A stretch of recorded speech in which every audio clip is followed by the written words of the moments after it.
Welcome to our channel. Today we how to back up your affiliate payments records in QuickBooks Online. Detailed guide step by step clearly. Log into your QuickBooks Online account. Navigate to the Reports section found on the left sidebar. In the search bar, type Transaction List by date and select it from the drop-down. Set the date range for the report to include all relevant affiliate payments. Click on the Run Report button to generate the report. Once the report is generated, review the data to ensure it includes all necessary payments. In the top right corner, click on the Export icon. Choose the option to export to Excel or PDF, based on your preference. If you selected Excel, the file will download automatically to your computer. Open the downloaded file to verify that all data is present and accurate. For added protection, consider saving the file in a dedicated folder for your financial records. You may also want to create a backup on a cloud storage service for additional security. Additionally, consider setting a reminder to back up these records regularly.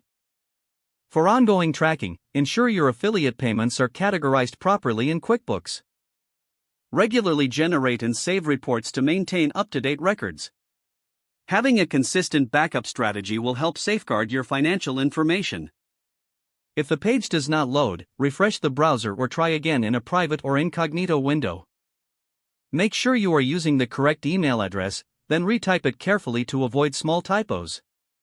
If your password is not accepted, use the reset option and create a new strong password you can remember. Check your spam folder for verification or security emails, then complete any requested confirmation steps. Enable two-factor authentication if available to improve account security and reduce unauthorized access risk. After signing in, review your profile details so your contact information and settings are accurate and current. If you see an error message, note it down and try again after restarting your device and internet connection. Log out when you finish, especially on shared devices, to keep your account and payment information secure. If the page does not load, refresh the browser or try again in a private or incognito window. Make sure you are using the correct email address, then retype it carefully to avoid small typos. If your password is not accepted, use the reset option and create a new strong password you can remember. Check your spam folder for verification or security emails, then complete any requested confirmation steps. Don't forget to like this video and subscribe to our channel for more step-by-step tech guides.